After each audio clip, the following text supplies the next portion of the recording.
All right, we're gonna go over a couple things that I'd suggest to improve your GCP collection in the field. Today I'm using a Emlid RS3 on an adjustable rod with a bipod, Emlid Flow software on my phone. But if you have a different manufacturer, different data collector, different software package, everything that I go through today can be done in your software. Some very simple tips to kind of get you a slightly more accurate solution. So the first thing, when you're connected, if it's a local base or a real-time network or a CORS network, you should somewhere on your screen see the word fix, right? This is the receiver connecting to the base and that distance in between being resolved. It should give you tolerances. These are probably around 1/10 of a foot, maybe 2/10 if you don't have the best satellites or you're far from your base. But those things should be in place. Your receiver should be fixed, and you should have survey tolerances somewhere in H and a V, horizontal, vertical, that are within about 1/10 of a foot. Okay, so make sure that that's going on. I'm set up on level. The other thing that I'd recommend is somewhere in your settings you should have an averaging solution, either averaging epochs seconds. But what this is doing is you can actually set how many seconds of data or epochs of data you want collected and averaged. Now, why that's helpful is it reduces some of the noise in your solution instead of just taking that single shot. So the next thing that I'm going to look for is my HI, height of instrument. That is the distance between the point that I care about on the ground and the bottom of the GPS receiver, which is called the ARP, or the antenna reference point.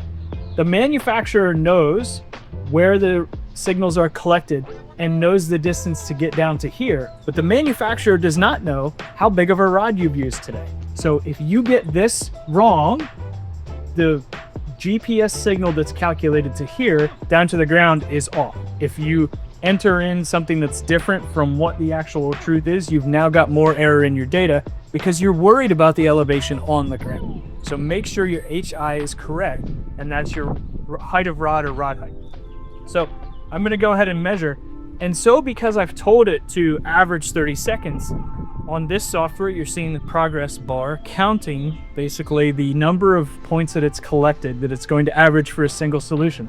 I've named my point, I've put in a description, and now I'm just letting it run. The bipod really helps. It gives me a second to fill out something in a field book or on a form, or maybe snap a picture of my setup. Those things are all really helpful to do too. But either way, it's taking 30 seconds of data across. So now it's collected it, you heard it beep.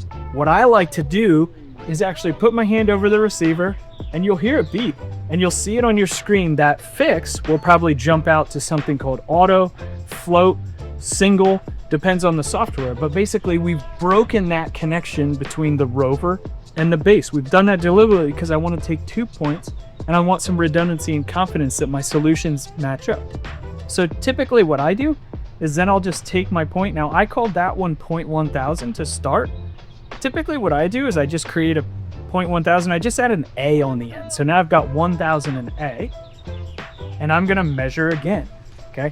Now, why 30 seconds, 60 seconds, 100 seconds, whatever it might be? Because sometimes we have maybe weak GPS constellation. Maybe we've got what we call multipath, where signals are actually coming down, bouncing off trees, bouncing off buildings, and then they're still making it to your receiver.